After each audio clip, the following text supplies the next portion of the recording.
This is Generation Stadia, giving you that daily dose of everything and anything Stadia related, and today we're going to be taking a look at the latest Stadia community blog post. There's actually some very interesting information here, so let's dive right into it, and we're going to begin with the latest game release on Stadia, and that's Relicta. This physics-based puzzle adventure set on the moon is now launched on Stadia for $19.99. What you're seeing right now in the background is my gameplay of it, and I'll give you my first thoughts and impressions of what I've played so far. It's honestly a really good puzzle game, and I've been enjoying what mechanics they've introduced thus far. If you've played the Turing test and you enjoyed that game, this'll be right up your alley.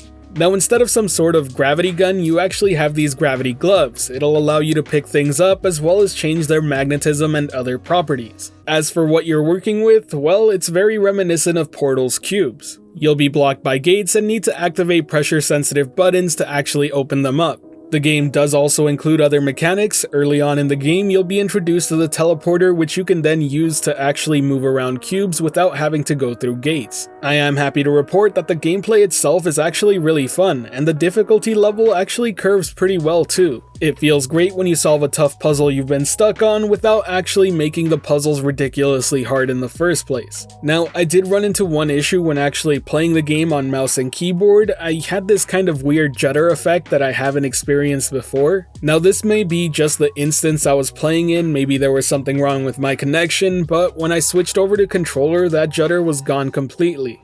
Aside from the gameplay, the visual design is beautiful, the world looks great, and honestly speaking, it's got some really great looking environments and different biomes. I also have to give credit to the sound design as well as the voice acting. It's actually really well done, and I've been enjoying the story so far. Now, one thing I definitely want to point out is that there is some swearing in the game. I don't think it's overdone or annoying, but it did catch me off guard, and I think it warranted a warning just in case you planned on letting your kids play. This did only happen in a few instances. It's not like it's constantly happening, but it is good to know. Now, that's my first impressions on the game. If you want to know more about it, or if you want a more in-depth video on the title, do let me know in the comment section below. I'm totally open to making that, but for now, let's move on to the next topic. And that's the next batch of sales available on the store. Currently, there's a Bethesda publisher sale going on, so you have special deals on all the Bethesda games available on the Stadia storefront. This includes the Elder Scrolls Online Standard Edition for $10, Greymoor for $38.99, Greymoor Collector's Edition for $51.99, Greymoor Upgrade for $25.99, and the Collector's Upgrade for $32.49. Already own the game through Stadia Pro or even the DLC? Well, you can also pick up the crowns at a discounted rate right now too. MMO's not your thing? Well, you can get the Doom Eternal Standard Edition for $30, Doom Eternal's Deluxe Edition for $53.99, and if you want to kick it old school, you can get Doom 64 for $2.50. On a personal note, I highly, and I mean highly, recommend Doom Eternal on Stadia. It's a fantastic port, and it's easily the best one on the platform to date in my opinion. But let's say you've gotten your fill of ripping and tearing already. Well, you can pick up Wolfenstein Youngblood for $19.49, Rage 2 for $12, or the Deluxe Edition for $16. These are actually some great prices for some really good games. Rage 2 at $12 is pretty much impulse buy territory. Oh, and by the way, you don't need to be a Stadia Pro subscriber to take advantage of these deals because they're available to everyone. Now let's move on to the last topic that was discussed in this Stadia post, and I have to say, this one's actually quite interesting.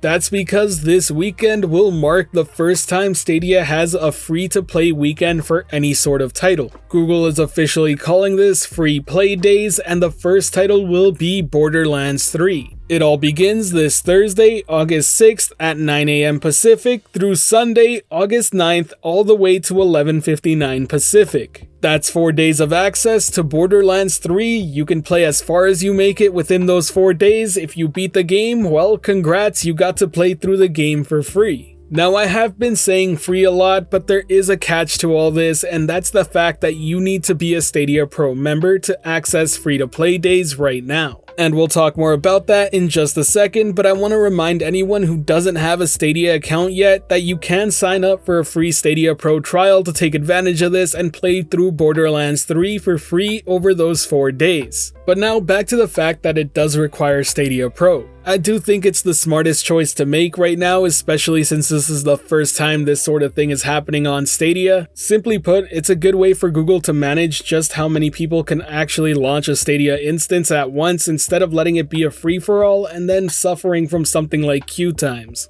All that said, I wouldn't be too surprised to see this sort of thing get expanded to all users eventually over time.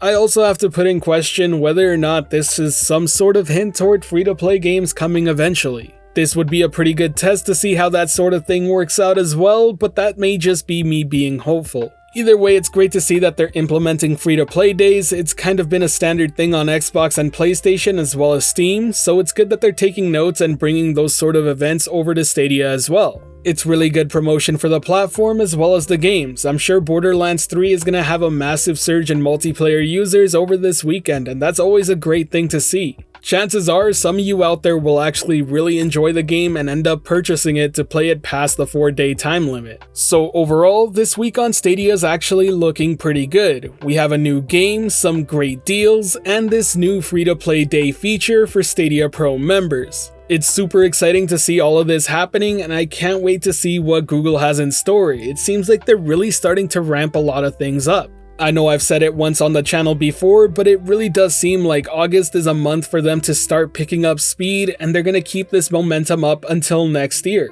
That's not to say it'll stop there, but right now they're looking pretty strong for the next few months in terms of releases. And that's just talking about the games. They've been on a roll with these new features and events like free-to-play days. We know for a fact that they've already begun testing out crowd play on Mortal Kombat 11, and I'll have more on that in a separate video, but it's far from the only feature that seems to be in the works. We should be getting YouTube livestream support real soon too. The team behind Stadia has recently been doing a lot of right moves, and I hope they continue to keep doing them because it's starting to pick up pace, and believe me, us Stadia fans and users are starting to notice. Either way, that covers everything I have for you in today's video. If you enjoyed it at all or found it helpful, be sure to hit that like button as it really does help the channel out, and if you're wanting more content like this, be sure to subscribe and hit that notification bell as well. Today's end of video message is going to be a reminder to you all to join the Discord community. It'll be linked in the description as well as the pinned comment of this video.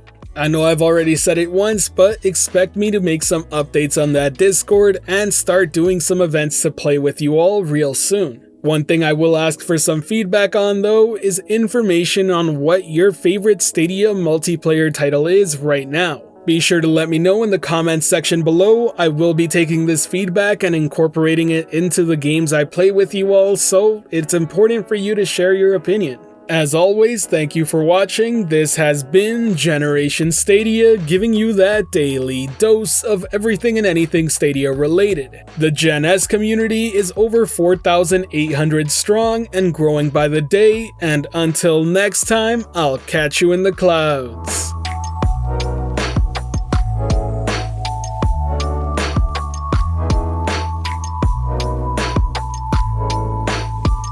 Okay.